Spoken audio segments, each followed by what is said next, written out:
Hi friends, in our first video, part 1, we have covered what is transferable LC, what is the advantage of transferable LC, why transferable LC is needed, what is the risk involved in the transferable LC, and how does transferable LC work. So we have already covered these topics in our first video. So this is a second video of that series where I'm going to cover important points to be considered while dealing with transferable LC. And I will also cover workflow for transferable LC. So this video is very important. If you have not seen my first video, I will request you to please watch my first video also to have a complete picture on transferable LC. So let us start our presentation. So few important points to be considered while dealing with the transferable LC. A transferable LC may be transferred in part to more than 1 second beneficiary provided partial drawings or part shipments are allowed. So this is critical. Yes, first beneficiary can transfer the LC in favor of multiple second beneficiary only if LC allows partial drawings or part shipment. If LC prohibits partial drawings or part shipment, first beneficiary can only transfer to 1 second beneficiary. So first beneficiary cannot transfer this LC to more than 1 second beneficiary if LC prohibits partial drawing or part shipment. So these points needs to be noted by everyone. A transferable LC may be transferred in full or part. So it is simple. It can be transferred on part or it can be transferred in full also. Sometimes 100% LCs are transferred to the supplier. It may happen in some cases. A transferred LC cannot be transferred at the request of the second beneficiary to any subsequent beneficiary. Thus, transferable LC can be transferred only once. So second beneficiary will not have that liberty to transfer these LC to the subsequent beneficiaries. So transferable LC can be transferred only by the first beneficiary once to the second beneficiary. Second beneficiary has not got any right to transfer this LC to the subsequent beneficiary. But second beneficiary can transfer back to first beneficiary because the first beneficiary is not considered to be subsequent beneficiary. So this may happen that first beneficiary and second beneficiary, they would have contracted that goods to be supplied to the applicant, but in between something goes wrong and that contract is no more valid. So first beneficiary has already transferred the LC in favor of second beneficiary, but second beneficiary is not in a position to supply the goods to applicant. In that scenario, first beneficiary can request to the second beneficiary to transfer back the LC to him so that he can use that transferable LC to procure the goods from another beneficiary. So it is quite possible that second beneficiary can transfer back the LC to first beneficiary. It is allowed under UCP. The terms of the transferred LC must be the same as the original LC, including confirmation, if any, except for the following, any or all of which may be reduced or curtailed while affecting the transfer to the second beneficiary. So this article or this all para is very critical for all of us to understand that transferred LC must be the same. The terms of the transferred LC must be the same as the original LC. There should not be any difference between the transferred LC terms and condition and original LC terms and condition. That includes confirmation, but except the following. We are going to discuss few things here, 5 items which can be reduced or curtailed.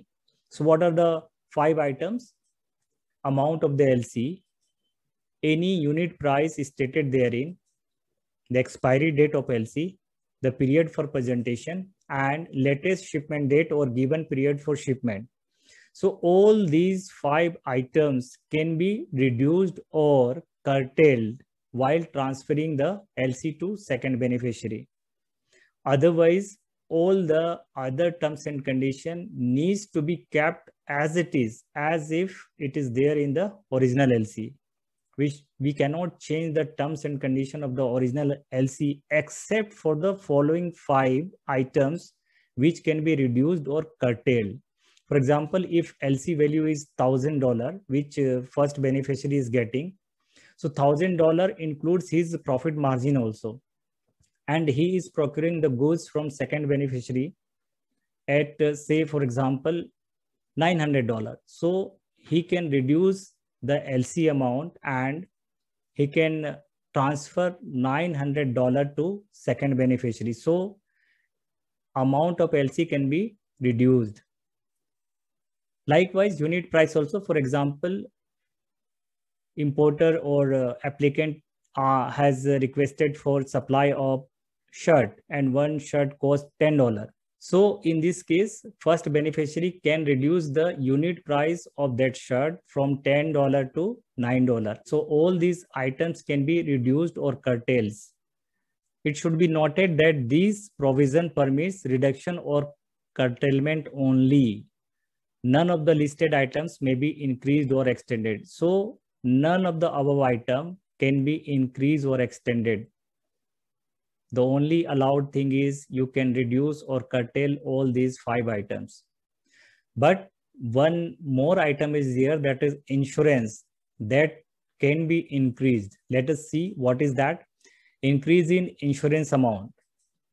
In cases in which the goods are being shipped on Incoterms such as CIP or CIF, the beneficiary is obliged to insure the goods against loss or damage during the transport movement. So in case of CIP or CIF, insurance has to be taken by the beneficiary.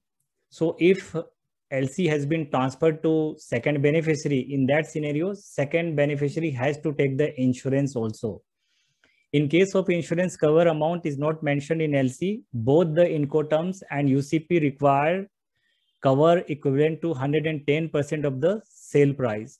So if it is mentioned in the LC that what percentage the insurance needs to be taken for the goods, that's fine. Otherwise, as per UCP or Incoterms, 110% of the supplied goods insurance has to cover.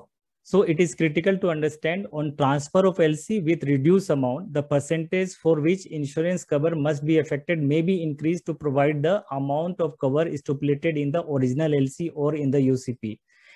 So while transferring the LC, we have already reduced the LC amount. So insurance coverage for the original LC amount will remain intact. And if we have reduced the LC amount, our percentage insurance coverage will go up.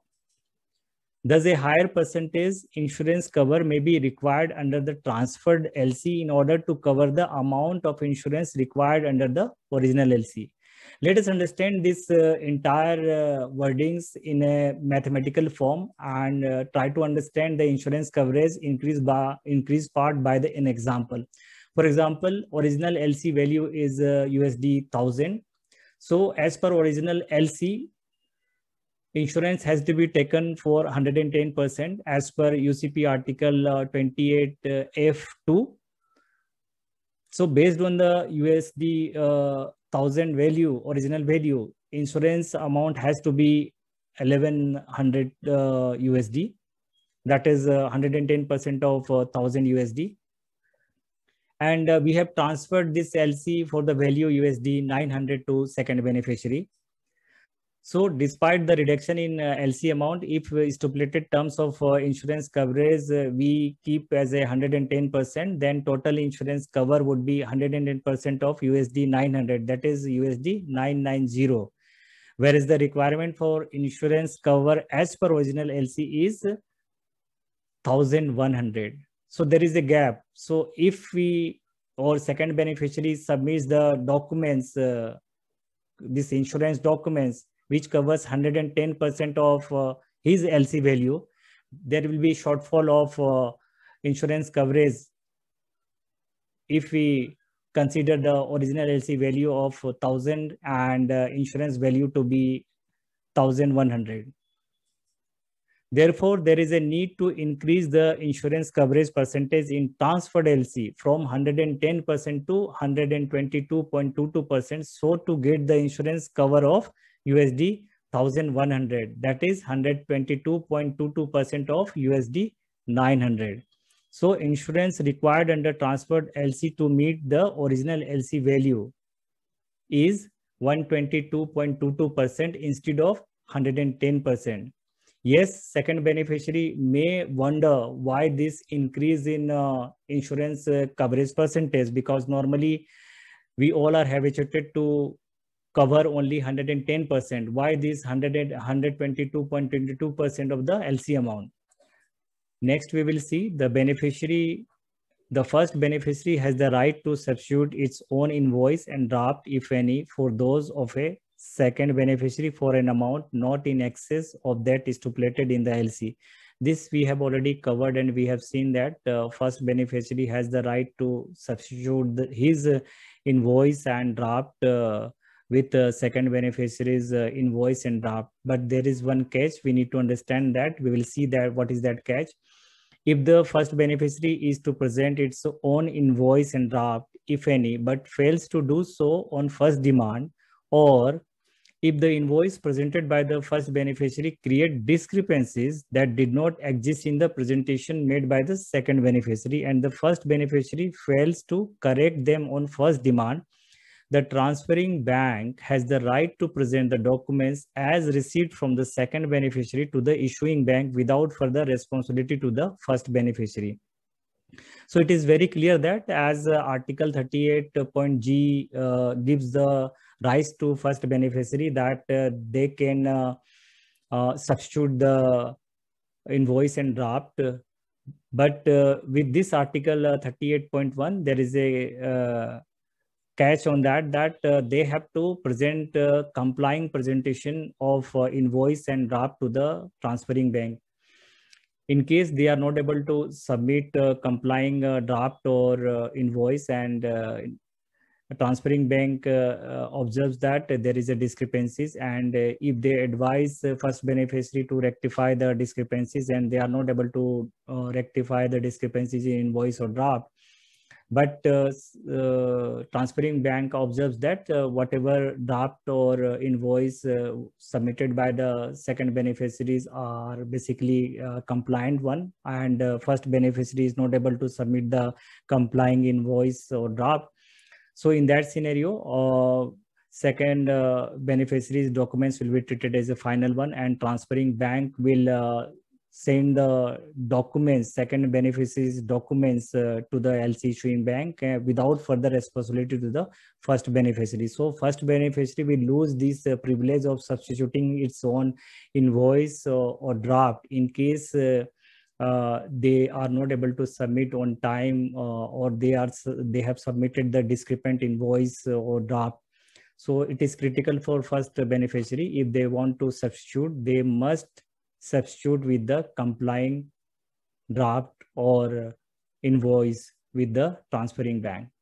So friends, let us try to understand this transferable LC through diagram also. Transferable LC will have three parties. First, applicant, who is the actual buyer. Next, first beneficiary, who is basically an intermediary trader.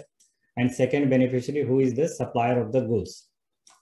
So first beneficiary will have sales contract with the applicant, and first beneficiary will have purchase contract with second beneficiary. So second beneficiary will supply the goods directly to the applicant. Applicant will request its working capital bank to issue a transferable LC in favor of first beneficiary.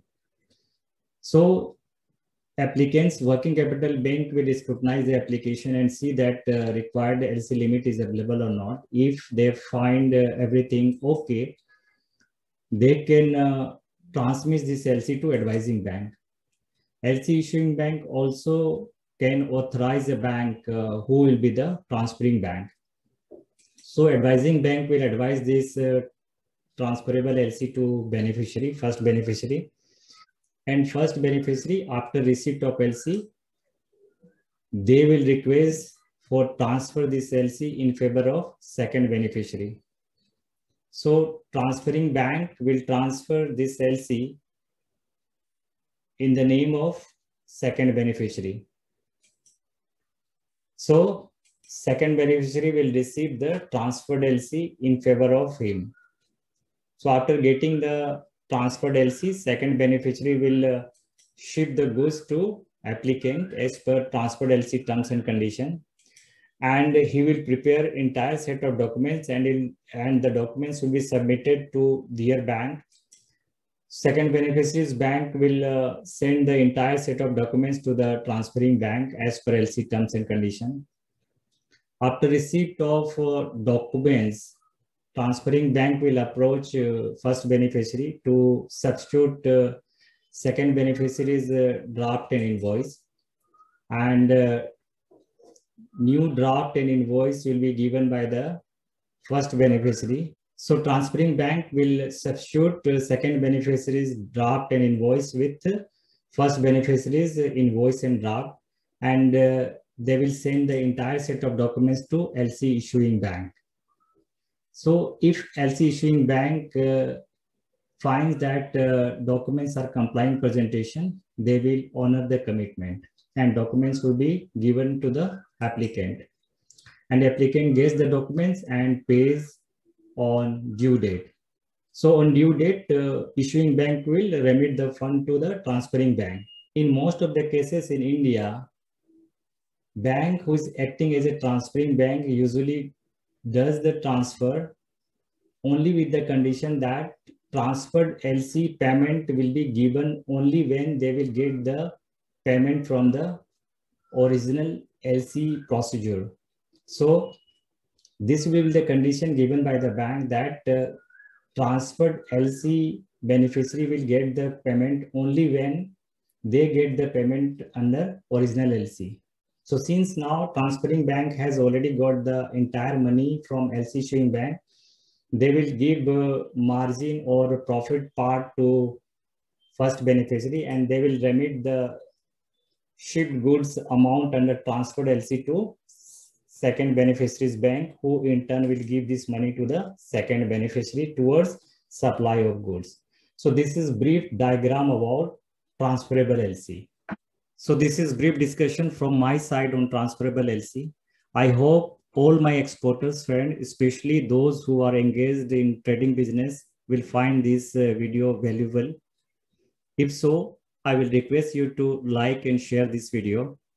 I will also request you to subscribe my YouTube channel so that in future, whenever I come out with such videos on trade finance related various topics, you will get the notification immediately. If you want me to create any video on any trade finance related topics, please feel free to comment in comment box. Thank you so much for sparing your valuable time with me. Thank you.